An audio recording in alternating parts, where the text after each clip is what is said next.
عورت شادی کیوں کرتی ہے؟ یہ ایک ایسا سوال ہے کہ جو اگر کبھی کسی کے سامنے آیا بھی ہے، اس نے بات بھی کرنی ہے، تو جن مقاصد کے لیے، گھر بسانے کے لیے ماں باپ اپنی ذمہ داری پوری کرتے ہیں، بیٹیاں پرایا دھن ہوتی ہیں، یہ ساری باتیں تو آپ نے سنی ہوئی۔ آج اس کی سوشل، سائیکولوجیکل اور استھیٹیکل ویلیوز کے حساب سے میں آپ کو بتاؤں گا، جو میرے اپنے زندگی کے تجربات اور معاملات ہیں۔ دیکھیے، جس طرح میں نے بتایا تھا مرد شادی کیوں کرتا ہے، اسی طرح عورت جو ہے وہ اپنا حال چال، جمال اور کمال دکھانے کے لیے، اپنی مرضی کرنے کے لیے چار دیواری کے اندر اس کو ایک ماحول چاہیے ہوتا ہے، اور اس کے لیے شادی ایک ایسا انسٹیٹیوشن ہے کہ جو نہ باپ نہ بھائی، ان رشتوں میں وہ اس کو نہیں مل سکتا۔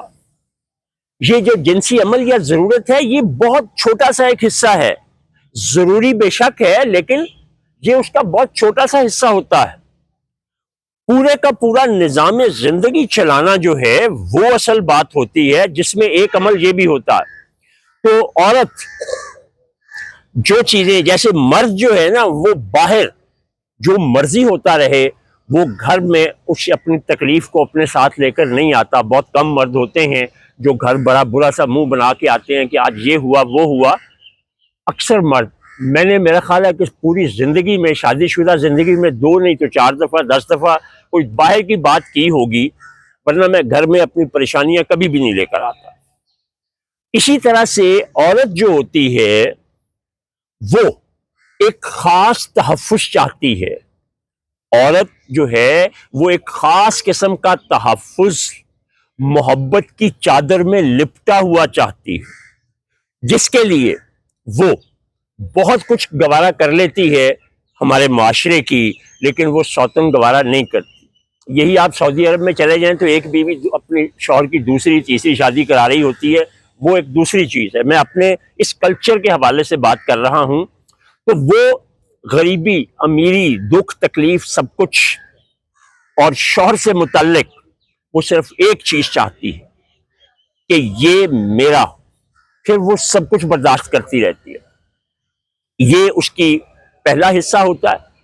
دوسرا، اس کو اپنی زندگی میں وہ جو اس کے اندر فطری کمزوری اور جمال ہے، وہ اس کے اظہار کے لیے ایک جائز ذریعہ جو ہے وہ اس کا خامند ہوتا ہے۔ اس لیے آپ خواتین میری بات بہت دھیان سے سنیے گا کہ اپنی بیٹیوں میں، اگر آپ، اس کا براہ راست تعلق نہیں ہے، ایک بڑی ہی اہم بات یاد آئی ہے کہ اپنی بیٹیوں کو اگر بچپن میں آپ اس چیز کی تربیت اگر کسی طرح سے دے دیں، اس کے لیے میں کسی وقت تفصیلاً بات بھی بتاؤں گا، کہ ان کو عادی بنائیں کہ ان کا باپ، ان کا بھائی، یعنی ان کے محرم رشتے تعریف کریں، اس کی طرف تو توجہ دے لیں، کیونکہ اس کی ضرورت ہے، جو میں نے کہا نا، جمال۔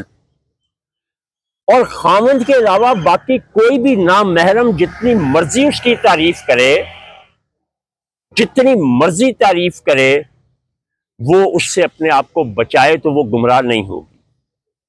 تو وہ اپنی زندگی میں چاہتی ہے کہ مجھے تحفظ ملے، مجھے عزت ملے، مجھے اہمیت ملے، اس کے بدلے میں پھر وہ سب کچھ کرنے کے لیے تیار ہو جاتی ہے۔ اور ہمارے ہاں بدقسمتی سے جب اس کو واسطہ پڑتا ہے کہ پاؤں کی جوتی ہے، یا یہ تو جناب جب چاہیں یہ کر لیں، 4 کر لیں، تو وہ چیزیں جو ہیں وہ اس کے لیے تکلیف دہ ہوتی ہیں، جس طرح مرد کے لیے کہ باہر وہ 100 لوگوں کی اونچی آوازیں سن لیتا، گھر میں اس کو اپنے بیوی کی ذرا سے بھی اونچی آواز بڑی تکلیف دیتی ہے۔ تو یہ عورت کی وجہ ہوتی ہے شادی کرنے کی، کہ وہ کیوں کرتی ہے، اس کی خواہشات اور جذبات جو ہیں اس میں اصل چیز یہ ہوتی ہے۔ اور ایک بڑی ہی اہم بات جو مجھے ایک لڑکی نے بتائی تھی، وہ اپنے ایک رشتے پہ راضی نہیں ہو رہی تھی، تو اس کی ماں نے کہا کہ یہ آپ کی بہت بات مانتی ہے، تو اگر کسی طرح سے، چونکہ ہم دونوں بہن بھائی ہیں، تو ہمارے آپس میں بچوں کا رشتہ کرنے سے ہمارے درمیان جو تعلق میں کچھ کمی خرابی آئی ہوئی ہے وہ ٹھیک ہو جائے گی۔ اس لڑکی نے کہا کہ اس میں ساری باتیں بہت اچھی ہیں، آپ ہی نے ایک دفعہ مجھے، پتہ نہیں میں اس کو کیا پڑھا رہا تھا یا کیا بتا رہا تھا، تو اس میں نے عورت کی چوائس بتائی کہ عورت کس مرد سے شادی کرنا پسند کرتی ہے. عورت کسی ایک کی بات نہیں، جس کی وہ عزت کرتی ہے، اس شوہر کے ساتھ اس کی زندگی اچھی گزرتی ہے. تو کہنے لگی سر یہ میرا ماموزاد ہے، میں اس کی بالکل ہی عزت نہیں کرتی. اب اس کا جرم وار تھوڑا سا میں بھی ہوں، کیونکہ اس کی ماں نے انتہا کر دی تھی مجھے منت زاری کرنے کی. اس نے اس لڑکے سے شادی کی اور وہ شادی بڑی مشکل سے صرف 1 سال چلی اور وہ طلاق ہو گئی تھی. بہت شکریہ جی آج کے لیے.